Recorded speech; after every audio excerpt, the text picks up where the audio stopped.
ದಯವಿಟ್ಟು ಮಾಡ್ಕೋಬಾರ್ದು. ಯಾಕೆ ಮಾಡಬೇಕು? ದಯವಿಟ್ಟು ಅದೆಲ್ಲ ಮಾಡ್ಕೋಬೇಕು. ಮಾಡ್ಕೊಳ್ಳೋದು ಪಾಪ ಯಶ್ ಅವರು ವೈಯಕ್ತಿಕವಾಗಿ ಅವ್ರಿಗೇನು ಒಂದು ನೋವಾಗಿದೆಯೋ ಅದು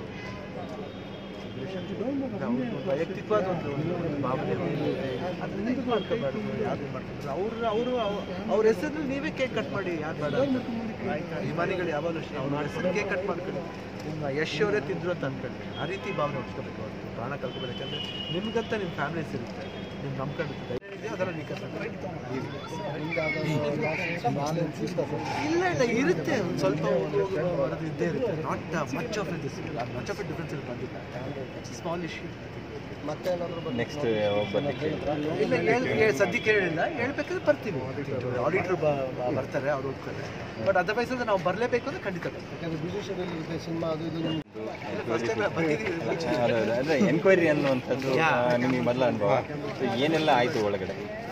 ಏನೆಲ್ಲ ಕಲ್ತ್ಕೋಬೇಕಂತ ಚೆನ್ನಾಗಿ ಮಾತಾಡಿಸ್ತಾರೆ. Very good.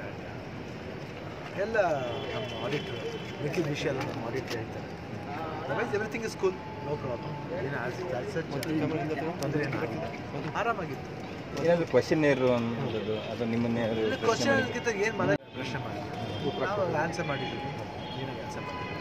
ಆಮೇಲೆ ತಪ್ಪಿದ್ದೆ ತಿದ್ದಿದ್ದಲ್ಲ, ಅದರಿಂದ ತಪ್ಪೇನಿಲ್ಲ. ಯಾಕಂದರೆ ಈ ಏನೇನು ಕಲಿಬೇಕನ್ಸುತ್ತೆ ಜೀವನದಲ್ಲಿ ಕಲಿಬೇಕು. But otherwise I think they have like me very much. I think ಅದು ನನಗೆ ಭಾಳ ಖುಷಿಯಾಗಿದೆ. ಆ್ಯಕ್ಚುಲಿ ನಾವು ಹೊರಗಡೆ ಮಾತಾಡಿ 10 ನಿಮಿಷ ಅಷ್ಟೇ, 10ರಿಂದ ಒಂದು 15 ನಿಮಿಷ ಇರ್ಬೋದು. 2 ಕಪ್ ಕಾಫಿ ಕೊಟ್ಟರು. ಆಮೇಲೆ ಇನ್ನೊಬ್ಬರ ಹತ್ರ ಇನ್ನೊಂದು ಕತೆ ಮಾತಾಡ್ತಾರೆ, ಶೂಟಿಂಗ್ ಬಗ್ಗೆ ಹೇಳ್ತಾರೆ. I think they are also curious ಅಪ್ಪಾಜಿ ಬಗ್ಗೆ ಹೇಳ್ತಾರೆ. ಪಾಪ ಆ ವಿಷಯದಲ್ಲಿ I think they have done it. ನಮ್ಮ ಒಂದು ಇದಕ್ಕೆ ನಮ್ಮ ಪ್ರೊಫೆಷನ್ ಬಗ್ಗೆ ಗೌರವ ಇದೆ ಅವ್ರಿಗೆ. ನಮಗೂ ಅವ್ರ ಕೆಲಸದ ಬಗ್ಗೆ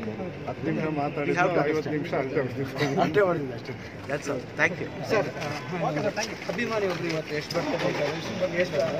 ಇಟ್ಕೊಂಡು ಮಾಡಿದರೆ ಪಾಪ ನೋವಾಗುತ್ತೆ. ಆ ನೋವನ್ನ ನುಂಗ್ಕೊಂಡು ಹೋಗೋನೇ ಮನುಷ್ಯ. ದಯವಿಟ್ಟು ಆ ಪ್ರಯತ್ನ ಮಾಡಿ ಪ್ಲೀಸ್. ಅಗೇನ್ ಯಶ್.